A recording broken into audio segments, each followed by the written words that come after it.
Hello everyone, welcome to William and the Magic Box. Today on our show, we are going to have Dean. Dean is from Scotland in the UK. So let's see what Dean has to say. Enjoy the interview. Good Hello evening. Dean. Hello. Hello, how are you? I'm good. How are you doing? I'm very well. Thanks so much for taking the time this evening for the interview. Thank That, you. that's cool. Thank you for having me. It's not every day I get invited to do this sort of thing. So yeah, no, that's fine. Thank you for having me. I appreciate that. So tell me, how was your day today? It was good. I had work this morning, then I went to the gym after work, and because admittedly, I didn't get a lot of sleep last night. Self-inflicted. Self-inflicted. I had a nap for about an hour, so I'm feeling you've got me on a better side of just having woken up. So yeah, I'm not bad. But yeah, how's yourself? How you been? Good, yeah. It's being a busy day. Yeah, I love being busy. I think when you are busy, you just, it's. I love going to bed feeling very tired. That's true. I love it. Yeah, it's like you've actually done something satisfying with your day to. Absolutely. I Yeah, love no, when I just lie down in bed, go like, oh, I can sleep now. I love that. The best feeling. and then it's Difficult to wake up. Difficult to wake up. But when you go to bed, it's like, oh, I'm here now. yeah, absolutely. I'm not exactly well known for my morning temperament. Let's put it that way. I'm not exactly known for but it's What did always. you What did you work out in the gym today? So I done chest and triceps today. So that was I did pec fly, you know that one where you like squeeze up there, then single overhanded to get the Ah, triceps up there, and yeah, admittedly because I didn't have a lot of sleep, I wasn't. I was there physically. I did what I had to do, but I wasn't there. You just get days like that. It's like I'm here doing my work but in my head I'm elsewhere. So it was good absolutely. though. Yeah, it was good. But what about You're yourself? you're doing there. You're there just not to feeling guilt afterwards. You're just okay. I did it. I went to the gym. Pretty much, because it was one of those like I don't have an excuse to not go. I'm like right next to. I live quite close and I work quite close to the gym as well. So I brought all my stuff with me to work. So when I walk home, it's literally right there. I don't have an excuse. I don't have an excuse of I'm a little bit tired. I'm a little bit tired. I didn't sleep well. No, it's right there. So could have been better, could have been worse, but I showed up. At least I Amazing. don't. So, Dean, so tell me, what do you do for work, for a living? I teach guitar. I teach guitar. I also, as a part time, while I still am building up a student list. I work just sort of in like a local restaurant as well, just part time. Just me and the main manager.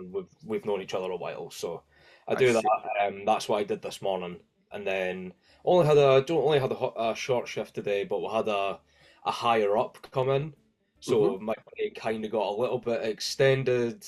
It happens. It wasn't planned, but it's one of those kind of like drop-in visits. So it was, oh, I'm not getting away at 12, you know. So that's my day a little bit extended, more than I thought it would be, but it is what it is. It's not. Christ, I've had worse days. Let's put it that way. I It's. see. What about yourself? Do you do YouTube and social media full time or No, no, no. I'm working hard for that. I working think hard? Yeah, yeah. to make my full-time job as a mask box. Going there. But actually, today I'm celebrating 4 years since I launched the show on the 3rd Really? of October 2020, when the world went upside down. Of course, I started doing interviews 3 months before, like in June, more or less. Yeah. But so when I launched the show, I had already over 100 interviews already, like piling up, just wait to release. So it's been a beautiful journey. So yeah, it's a special day for me for sure. Yeah, 4 days. Well, congratulations on the 4 years, man. That's not Thank you. I'll be doing like a project and like maybe a month just be like, okay, I'll start. But 4 years is, Yeah, 4 years, over 1,300 people already been on the show around the world. So it's been a beautiful journey. It's been a great journey for sure. no, good. Well, I'm happy to have been a part of it. And I'm happy to be on the fourth anniversary. I wasn't expecting that, but no, thank you for having me on. That's really good. So Jim, tell a little bit about your career as a guitarist. So tell me how everything started. So it started when I was a kid. I was I used to play rugby, but my mum and dad, he needs something else. He can't just sit in his room and play Xbox and all the time, which I did all the time. So I picked up a guitar. Well, my mum my mum and dad are both really big music fans. So Hmm. I had been aware of bands like Linkin Park, Red Hot Chili Peppers, and always like the guitar stuff they did. So I originally wanted to be a drummer, but my mum and dad used to live in a semi-detached house, so like their house was attached to my neighbour's house. So I was like, can I play drums? And my mum was like, Dean, be realistic. We live our neighbours are downstairs. No, no, you'll get an acoustic guitar. I'm like, all right, okay, fine. I wasn't happy about it, but I mean, I would like to think I'm doing not too bad so far. So I got lessons for a couple of years, but then when when I played rugby, I got to quite a decent level, Hmm. and my mum was said, rugby or guitar, you can teach yourself guitar like after your lessons, but you can't really teach yourself rugby. So I'm like, well, that's kind of my answer chosen for me, I guess. But um, so played rugby for the next couple of years. Some things happened. I ended up stopping rugby, and so I picked guitar back up. I was still sort of playing when I was about 14, 15. I was still playing, but I didn't really take it as seriously as, because I will admit, right, Hmm. childishly, there was a guy in my year at school who he was about. Now, I have to say this, I have to preface all this. He was a lovely dude. This was only, when there's that guy, he's good at everything. That guy, he was that guy. You know what I mean? He was, but I have to say, like, I harbored no ill feeling toward. It was just like childish, Yeah. petty Chelsea. You know what it's like. So he was a good guitarist. Don't get me wrong, he was good for his age, but I always knew I was slightly better. But he used to get loads of now. Remember, he was like 6 foot, like 6 feet tall at 14, very good looking, broke multiple athletic records from my school, very Wow. intelligent. He was that guy. You know what I mean? And what made it worse was he was really nice. You wanted to not like him, but he was nice. He was such a nice guy. Um, so when he got a lot of attention from girls, obviously just because he played guitar and none of the other stuff. It was just because he played guitar. So I was like, right, I'm going to do that because obviously it's not as if I was a heartbreaker when I was a teenager. I was an emo. I was overweight. All that good stuff. So I started out of sheer jealousy, I started pushing myself to get better. And then, ironically, I started getting more male attention because of the music I listened to, and being like, "Oh, Interesting. yeah, that's really cool." I'm like, "Yeah, but you're not a girl, so I don't care," you know. But obviously, that was just me, literally being a child and having a childish mentality of it. But throughout throughout the years, I got better, and I did it. I found myself actually really, really enjoying playing. Hmm. So because of that, I then pushed myself. I went to college for a year, learned how to do a bunch of things, and Wow. then I didn't think about actually teaching guitar for a living. It's just never really nothing I was really sort of interested in doing. I can't really tell you why. I just wasn't really interested in teaching other people. It was like I want to play, I want to do my own thing. Like because I used to have a metal band and stuff like that. We didn't go anywhere, shocker. But so for the next couple of years, I worked in and out of hospitality jobs and factory work and stuff like that. So then the owner of a studio that I know locally, he one day it was just very chance meeting. I bumped into him in the street, and he was saying, I'm thinking about getting another guitar teacher, like into the studio. Would you be interested? I'm like, yeah. At this point, I was like, I don't really care what I do, because guitar was like one of like the consistent things I was good at. The other Right. things came and went, whereas guitar was like the one thing for me that I was like my thing. So when there was an opportunity to start teaching. I grabbed it with both hands. I'm like, yeah, brilliant, let's do it. Lockdown happened. So that then, COVID came and ruined my plans, but that as if it didn't ruin everybody's plans. I say that as if I was the only person affected by COVID, but obviously COVID was then a thing that put the plan back by a couple of years because how long have you lived in the UK for? Um, 19 years. 19, right, okay. So you know how everything was with Yeah. COVID, everything slowly coming back, and then it was like a Yeah. year and a half before everything was normal. So, that then knocked things back, and then I've started teaching. So I've got a couple of students through there.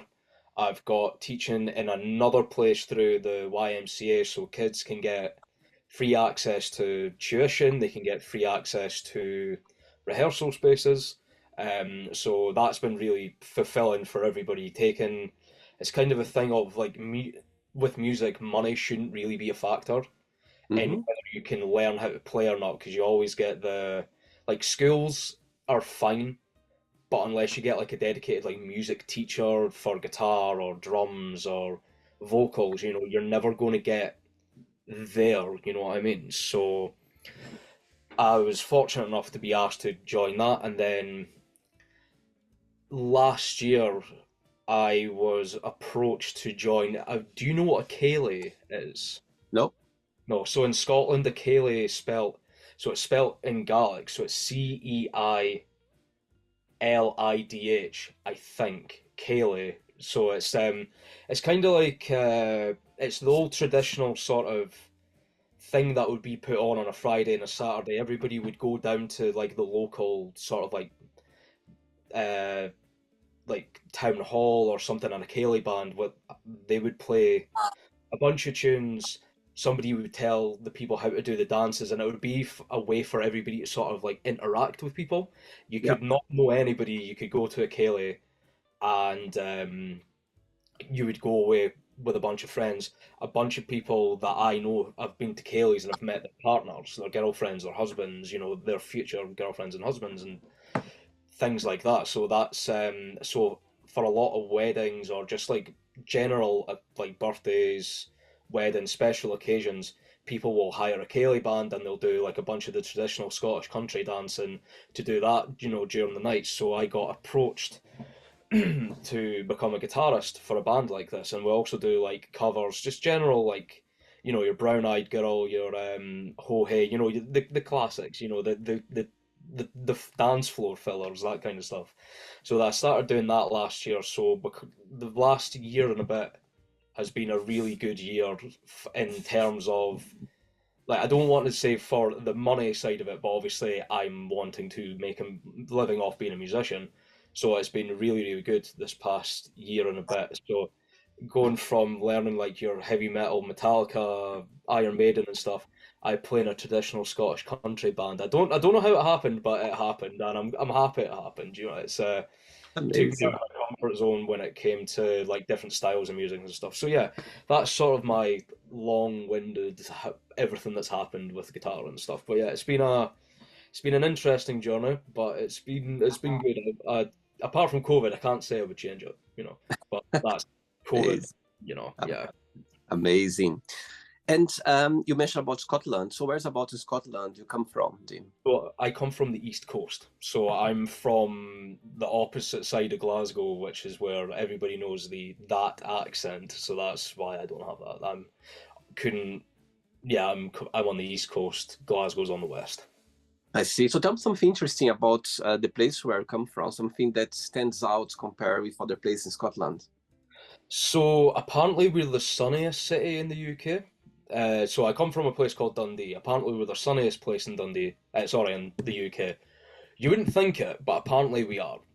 We also so Dundee, going back sort of traditionally, is known with what's called the three J's of Dundee. It's jute, jam, and journalism. Because DC Thompson, the news corporation, like the newspapers and stuff like that, is Right. in Dundee. Jam will have a really historical jam making, which I don't know why, but we do. Marmalade was, I think, was apparently invented in Dundee, that kind of thing. And jute. So back in World War Two, I think World War One as well, but let's just argument's sake go World War Two. So the sandbags that were made out of like that sort of twiny material that was made from jute.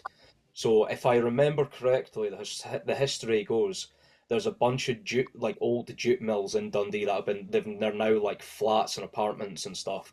But they used to bring workers over from where jute grew naturally, so India, Bangladesh, that subcontinent, and they brought a lot of workers over because they were the only ones who could stand the heat, the humidity of the factories because Scotland's not warm, nor is it sunny or hot. So uh, workers came over, whether it was voluntary or not, I'll not go there, but they were the ones who would work in the jute mills and a lot of, I think, local women as well while the men were off fighting wars. So because of that, there was a big jute industry in Dundee. And then after the war was over, there was no jute to be made because we didn't need to make sandbags for gunfire and things. So because of that, Scotland has a quite a prevalent Indian Indian population because believe it or not, chicken tikka masala is not actually Indian. It was invented in Glasgow. Oh, actually, Yeah, obviously Indian immigrants, but that's why a lot of Indian, I think Pakistani people live in Scotland. amazing. Yeah. Actually, I had at least one guest already on the show from Dundee for sure. I had one, Okay. maybe two or three, but I had for sure. I have a guest on the show. Okay. Okay. Cool. So during the interview, Dim, I'm going to explore a little bit more about your life and also about your career so far. Okay. Okay. Cool. Sweet. Are you ready to go on a beautiful journey through your memories in life and share your point of views? Let's do it. Let's go. Amazing. Welcome to William and the Magic Box. So I have here my best friend.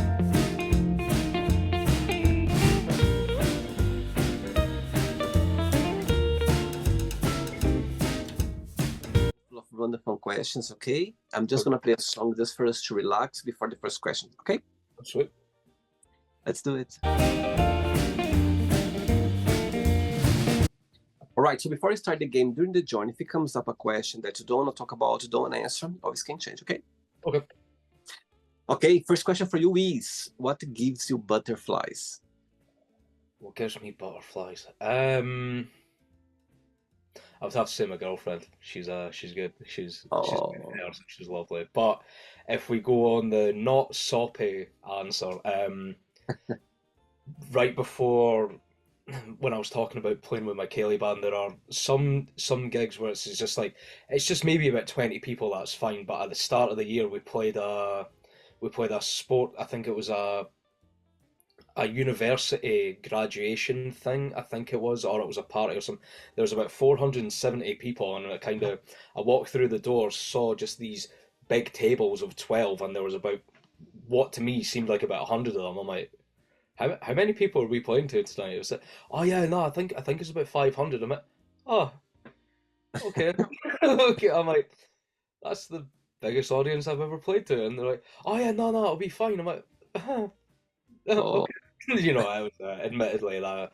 Then once we started playing, it was fine. But before that, setting up, and you just saw this sea of faces all like eating their dinner, and then they all started putting the tables away to get like at the space for the dance floor. I'm like, oh, I don't like this. I really don't like this. But you know, I was there to do a job, and I would like to think I'd done it well. But yeah, that was before a gig. Sometimes it's especially if because there's some crowds who are a lot more interactive with the band than others, and it's the yeah. ones who are really interactive that I'm like, I cannot mess up.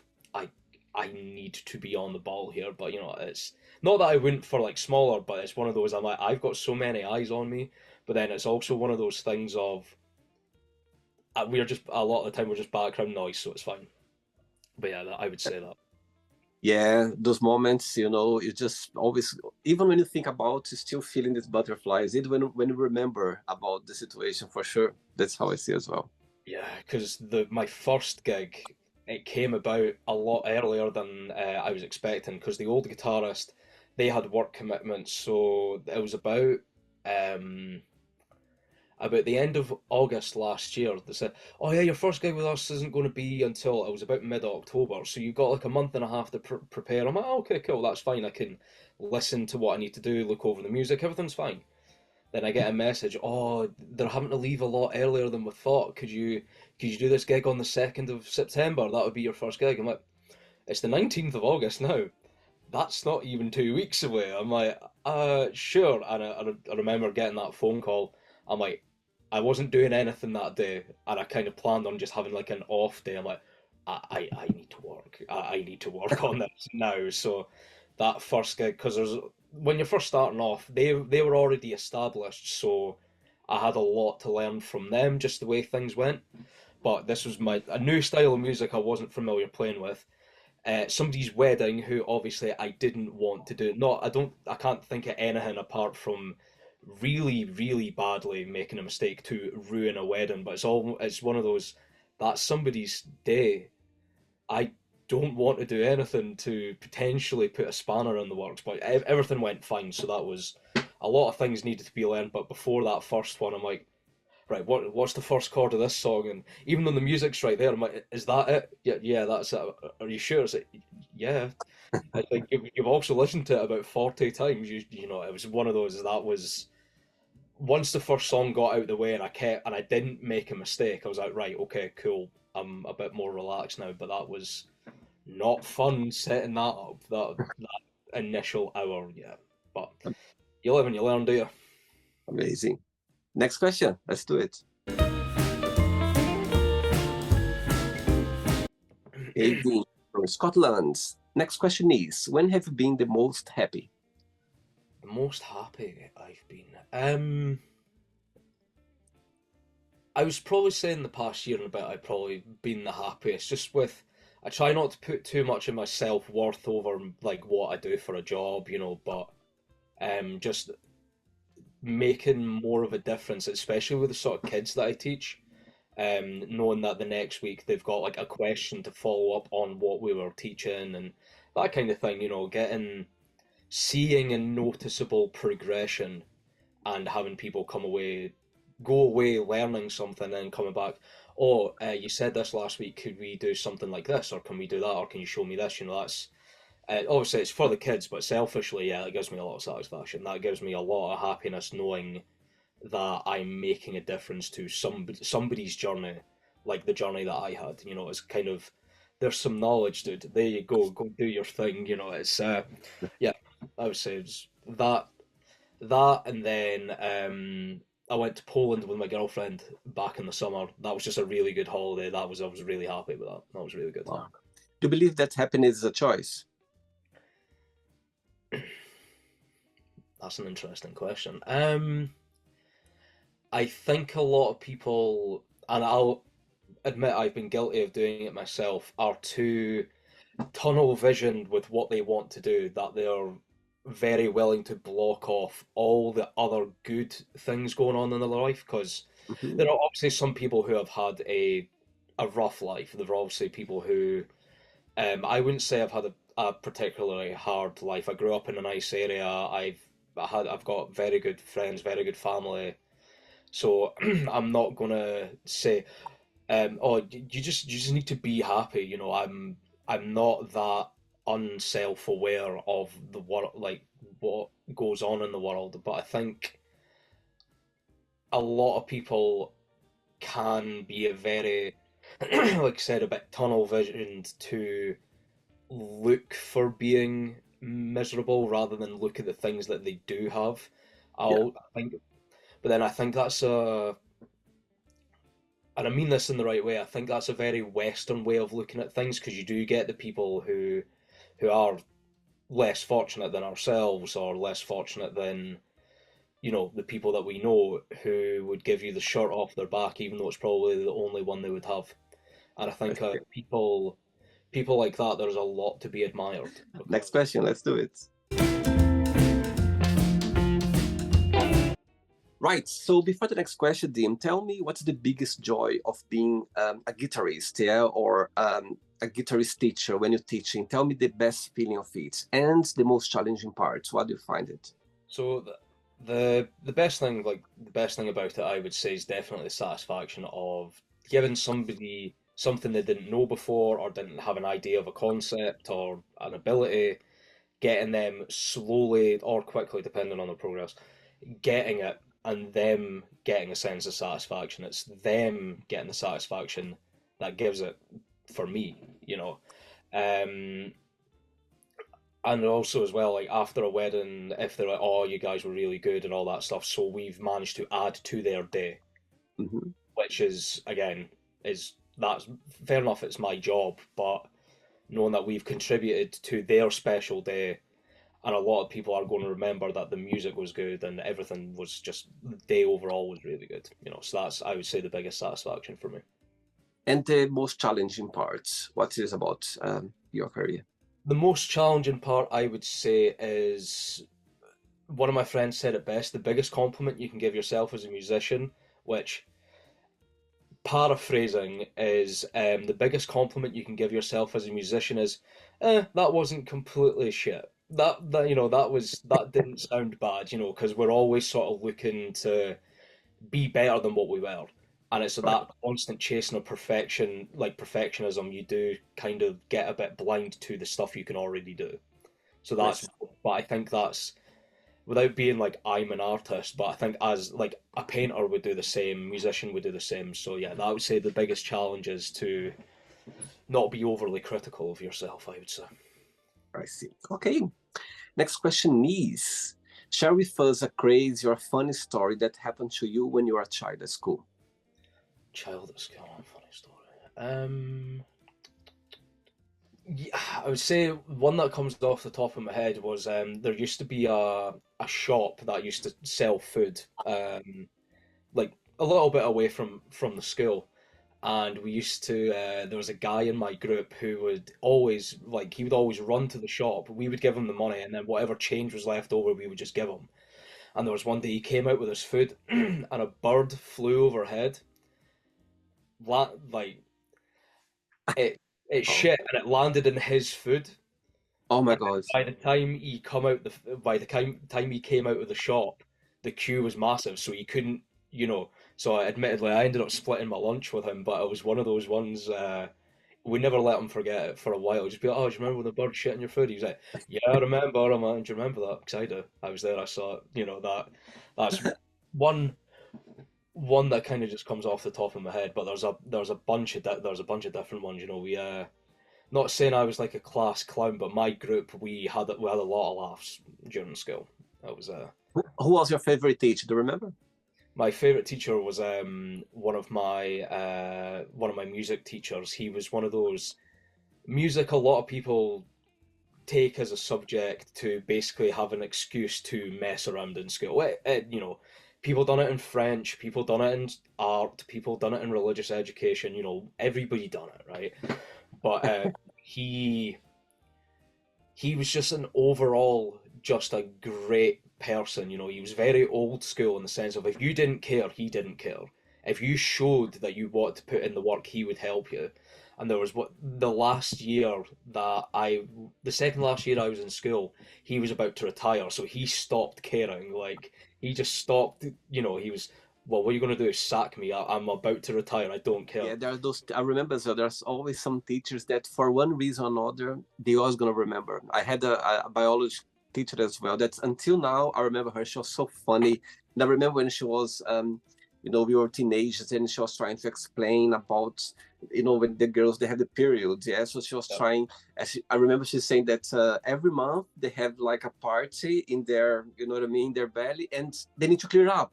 But the way she was explaining was hilarious. Like everyone couldn't stop. Like she was just funny. So yeah, Making those making one pictures. of those like just like a sort of graphic thing that happens. Yeah, Like, oh, here's what they do: the clean up party, and you just kind of every month. Yeah, yeah, that's quite yeah. fun. That's fun. Yeah, because they, some topics can be a bit, not difficult, but can be a bit I don't know, they don't know how to put it out because we know about it, but we don't talk about it at the time I'm talking. So I remember they were very, she was trying to find a way to, I still remember that because you see, it just marks you because if she was serious about it, she was kind of, straightforward, maybe I wouldn't even remember, but the way she was teaching, we got the message, we understood in a very funny way. So yeah, those teachers we always remember for sure. Yeah, took something uncomfortable and just made it Yeah. more. Yeah. There was another teacher. I didn't have her for English, but long story short, there was one English class we had. Everybody had a whiteboard and a pen, and like you had to write the answer and stuff. And my teacher was like, "Right, I want these whiteboards cleaned before we give them back. Don't draw anything. No, don't draw penises. No, nobody's drawn a dick on these boards. Nothing." So this other teacher, who I think she was like the head of English, she came over and there was a whiteboard with a dick drawn on it, and she knocked on the door. She's like, "Who done this? Who done this?" And my teacher was like, and she was like, "I'm so sorry. I told them all to wipe it." She was like, "Did you not check?" She was like, I'm so," and she was, because she was probably younger than I am now. She was really flustered. She was like, I am so sorry," and so she was like, "Who drew this?" "Oh wait, it was me." And then she just walked away, and I was just like, what the just went on? So it turned out she had got one of her students to draw a dick on the board. She goes, "I'm going to play a joke on her, right? Just follow along with it." So because of that, it's just like, "Oh yeah, that's the teacher that drew a dick on the board," and it being, to be fair, if it happened now, I'd still laugh. But being 14, 15, I'm like, "Oh, there's a dick on that board." Yeah, but very funny. Right, 2 questions left. Let's do it. Before the next question, tell me your top 3 favorite artists that you've always been inspired by, that you always admire. 3 of them, top 3. Okay. Um, One of them would have to be a band called the Black Dahlia Murders. So that's, funnily enough, whose t-shirt I've got on. They Okay. they're just very. When I was getting into the heavier sort of stuff, like heavier side of metal, they were one of the first I'd listened to, and they were very intense. The drumming was very fast. The vocals were like very growly, but the singer, well, I say singer very loosely.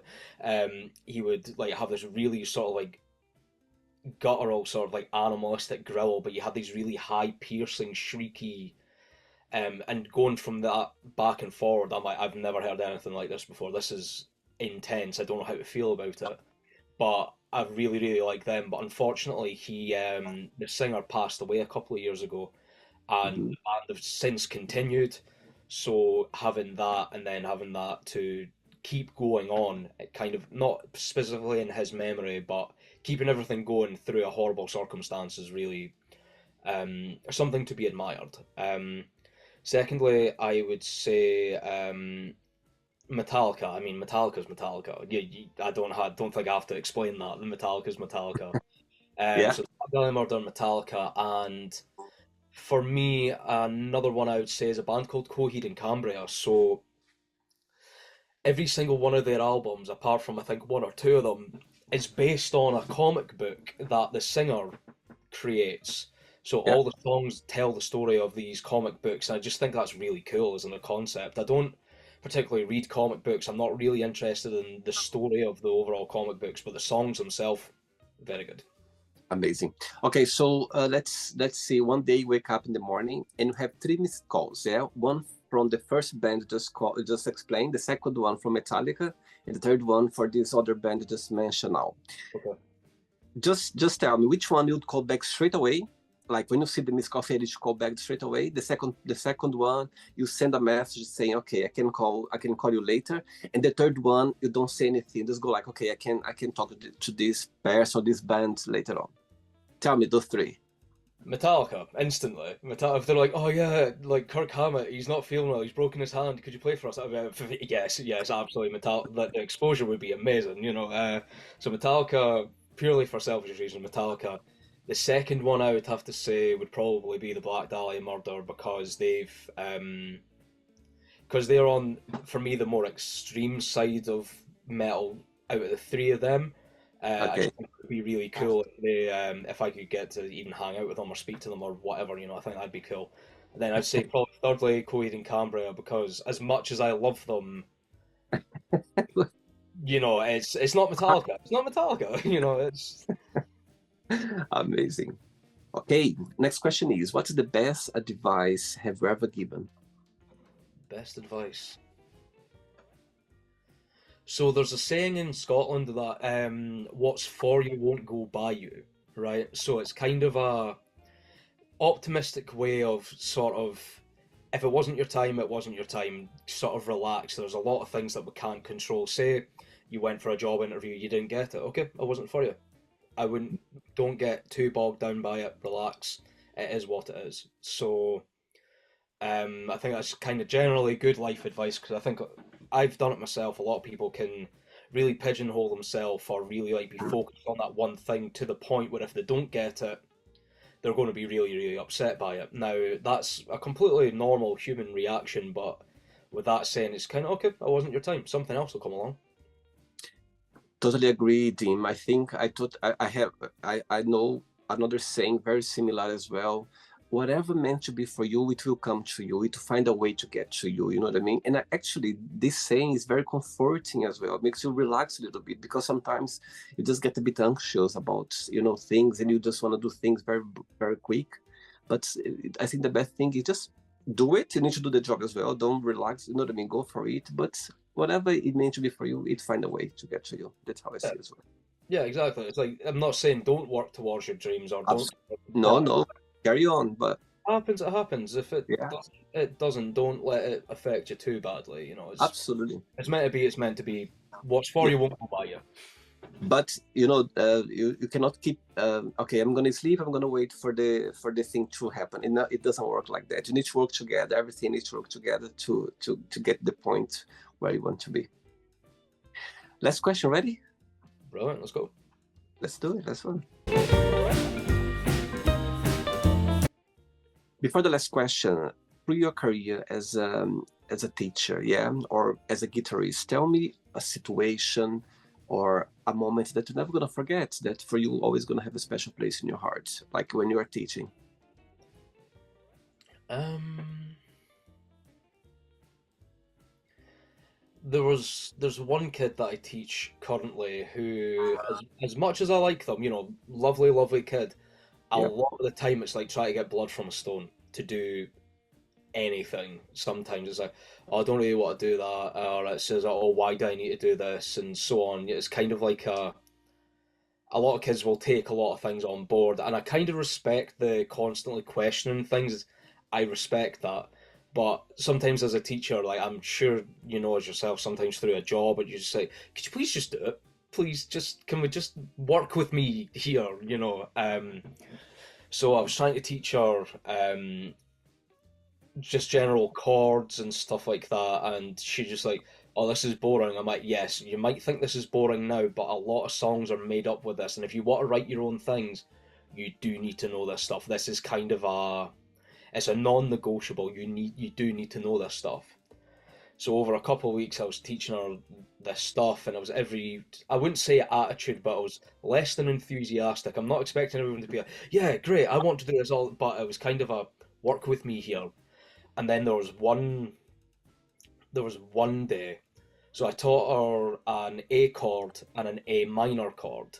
Now I didn't go too much into the theory and the depth of everything, but she goes, "You know how they're both A?" I'm like, "Yeah," and she's like, "One's major and one's minor." I said, "Yeah." She's like, "Why is it? Why is one major and one minor?" I'm like, "You really want to know?" She's like, "Yeah, I'm actually quite curious." I'm like, "Okay, we're getting somewhere. We're getting somewhere." I was like, the questioning why. I'm like, I like that. So I went into detail on why one's this way, Mm. one's this way.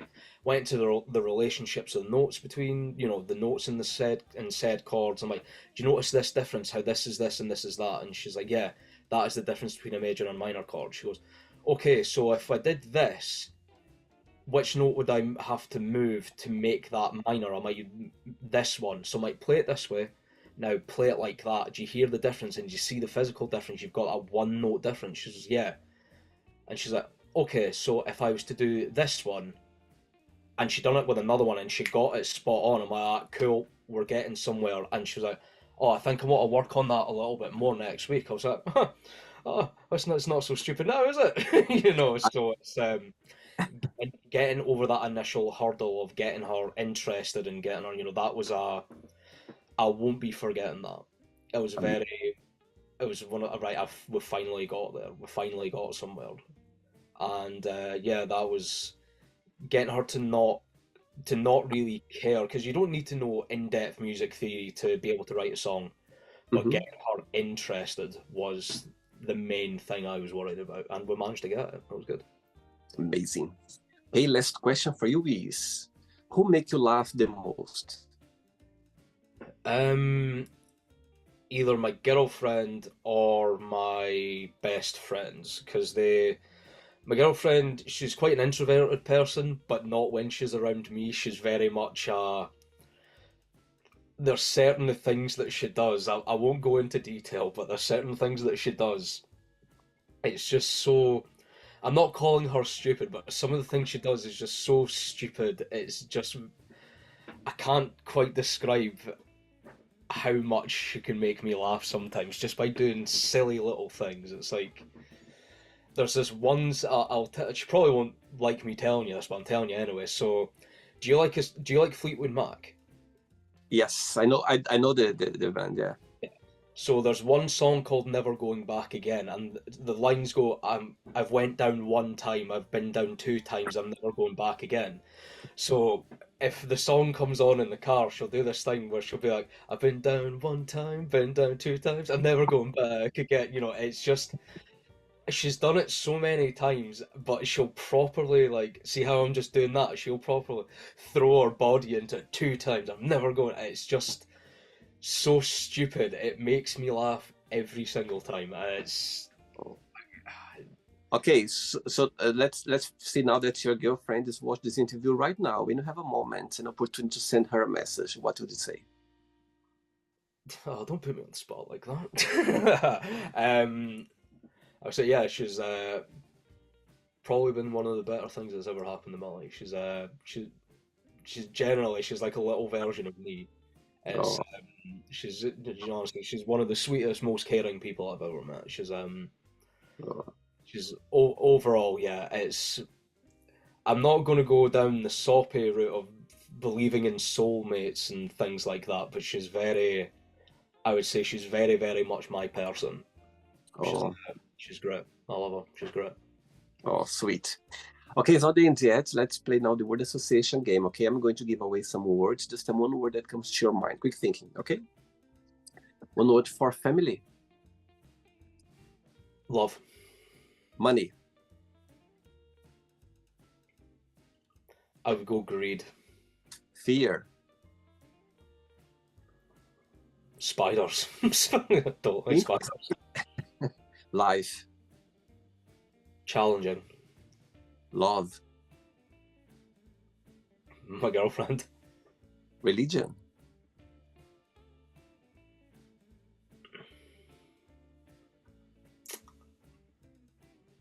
Interesting. sex. Not bad. I like the way you said, not bad. Not bad. Politics,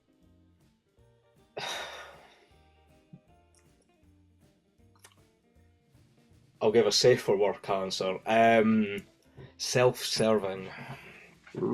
friendship, Important. desire,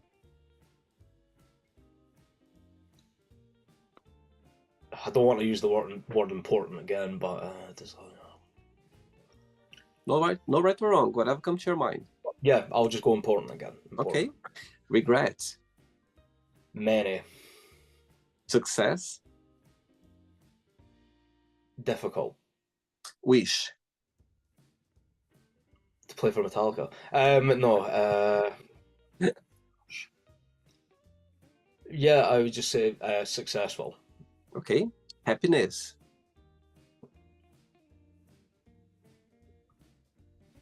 Happiness is there should you choose to take it. I know it's not a single word, but it's there. Got to kind of take the good with the bad sometimes. Yeah. okay, one word for Dundee, Interesting. It's an interesting place. Scotland, one word, Brave, Scotland the Brave, is it? One word for music. For me, music's life, really. I mean, it's one of those things that doesn't matter where you're from, like for yourself, because am I right in saying you're Brazilian? I'm from Brazil, yeah. So yeah. So like your guys like say your bossa nova stuff. Yeah, That's nothing in my culture, but I love bossa nova stuff. You know, bossa nova music, regardless of where you're from in the world, it has a way of absolutely. bringing people together. Like even if, say as an example, like say you only spoke Portuguese and I only speak English, but of course I'm British, I only speak one language. But um, you know, if we were to say if you played guitar, we could do something together. We can't speak, but we can still communicate through Yeah, that music. I think that's it's a very powerful thing. It's a very music connects people. Music connects people for sure. One word for guitarist. I'm going to say ego because a lot of us do have an ego about guitar. And the last one now, one word for Metallica. I would say the great like the greatest. I would say they're probably one of the better bands. Yeah. Let's pretend now I'm going to meet your girlfriend for a coffee and I'm going to ask her, define dim in one positive word and one negative word only. What should say? Okay. One positive word. I would like to think funny. I would like to think she thinks I'm funny. Negative?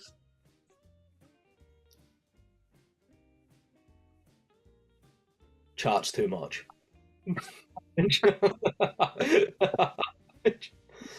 Funny. Let's play now dim and the magic box and you can ask me a question. But before that, let's play the music one more time. Let's do it.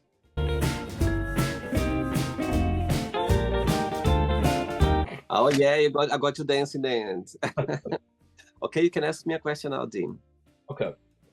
So obviously this thing is to I'm not gonna say, oh, how long have you been doing this for? And you know, we've already had that conversation. But if you had to ask one person one question, dead or alive, what specific question would you ask them and why?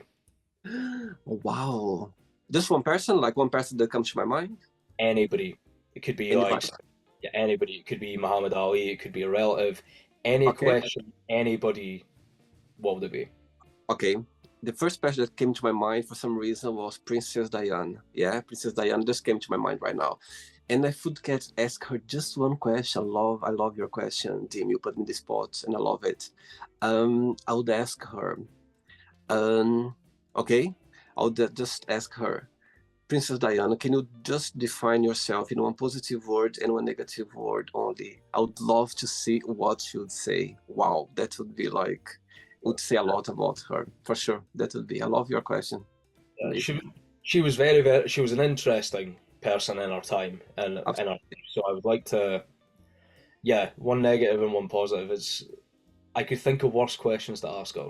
That's a good one. That's good. Yeah, I'd love that. And I think, she changed a lot the way people look at royal family. She left her signature in the world for sure. I think people loved her a lot. Did you enjoy the interview? I did. It was a lot of fun. I really liked that. That was great. Thank you very much for having Thanks me. so much, Jim. Thanks so much for being so kind and sweet. When I approached you on social media, straight away said, yes, let's do it. Why not? And here we are. We just made memories right now. So thanks so much. It was amazing to hear about your love, about your passion, about playing guitar, about music. And I think when I was watching a little bit of your videos on TikTok, and I could feel it already, I said, wow, he likes what he's doing.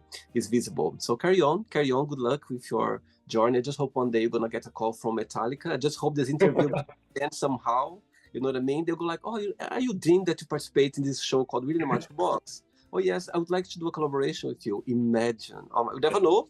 You never know. You know what I mean? Stranger things have happened, you know, and if it does, I'll definitely give you a Oh, DM.